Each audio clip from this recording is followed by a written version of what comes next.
ठाण्यात महापालिका निवडणुकीच्या तोंडावर भाजपला मोठा धक्का बसलाय। 4 महिन्यांपूर्वीच काँग्रेसमधून पक्षात आलेले जिल्हा उपाध्यक्ष संजय घाडीगावकर यांनी बंडखोरी केली आहे। पक्षाच्या कोर कमिटीने तिकीट वाटपात घोळ घातल्याचा आरोप त्यांनी केला आहे। घाडीगावकरांसोबत नगरसेविका स्वाती देशमुख आणि समर्थकांनी देखील भाजपला सोडचिठ्ठी दिली आहे। विशेष म्हणजे भाजपचं तिकीट मिळालेल्या 6 समर्थकांनी देखील पक्षातून बाहेर पडण्याचा निर्णय घेतलाय। आता घाडीगावकर हे 4 पॅनलमधून वागळे इस्टेट परिसरातल्या 16 जागांवर आपले उमेदवार उभे करणार आहेत। जर मोडणार असेल तर त्याची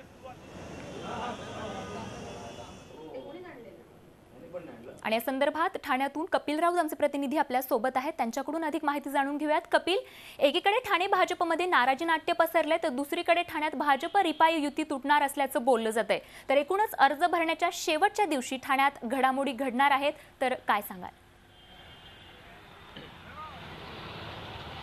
नक्की सर्वात महत्त्वाचं म्हणजे भाजपामध्ये एक वेगळाच धुमाकूळ सुरू आहे असं आपण बोलू शकतो। कारण की आपण कालपासून बघतोय भाजपा पक्षामध्ये जे 16 ज्या सीट्स आहेत त्या बाहेर पडलेल्या आहेत। त्याच्यामधलं मोठं नाव आहे संजय घाडीगावकर, जे उपाध्यक्ष होते ते बाहेर पडलेत ह्या 16 सीट्स बरोबर, आणि 4 पॅनल अपक्ष पद्धतीने ते लढणार आहेत। त्यामुळे वागळे परिसरामध्ये जिथे भाजपा वाढू लागली होती आत्ता काही वेळापूर्वी, काही काळापूर्वी, जिथे पालकमंत्र्यांचं राज्य आहे, एकनाथ शिंदेचं राज्य आहे, तिथे भाजपा वाढत होती, तिथे आता भाजपाला खिंडार पडणार आहेत। आणि ऐनवेळी आता तिथे कोण उभं करणार हा एक मोठा प्रश्न भाजपासमोर आहे। त्याचबरोबर आपण काल रात्री पाहिलं की विशाखा नावाचे जे कॅन्डिडेट त्या भडकल्या होत्या, त्यांनी थेट आरोप केलेले आहेत कोर कमिटीवरती का पैसे घेऊन हे तिकीट देतात। म्हणजे अनेक जे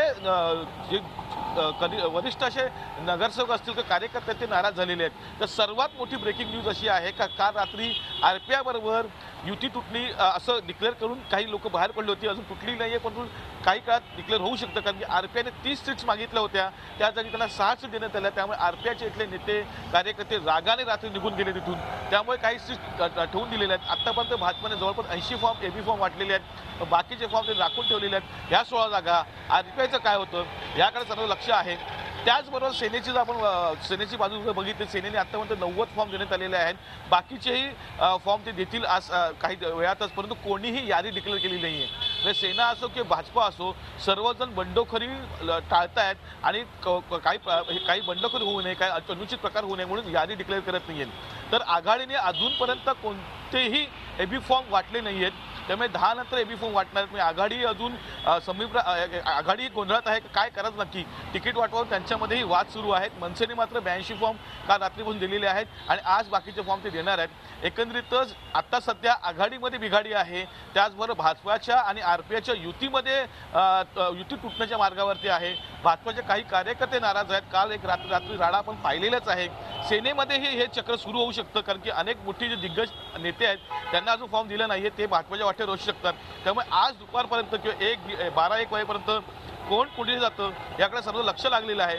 परंतु भाजपाला मात्र बंडखोरीचा आणि त्याचबरोबर आरपीआयचा फटका बसू शकतो। नक्कीच, तर या बंडखोरीचा भाजपाला फटका बसू शकतो। धन्यवाद कपिल या सविस्तर माहितीसाठी।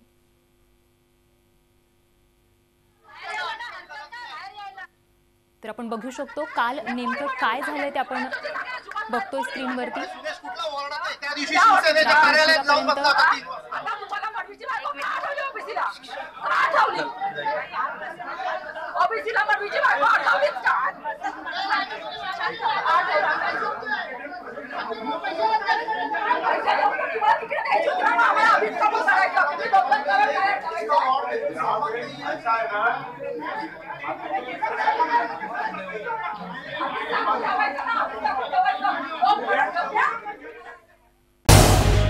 झी 24 तास रहा एक पाऊल पुढे।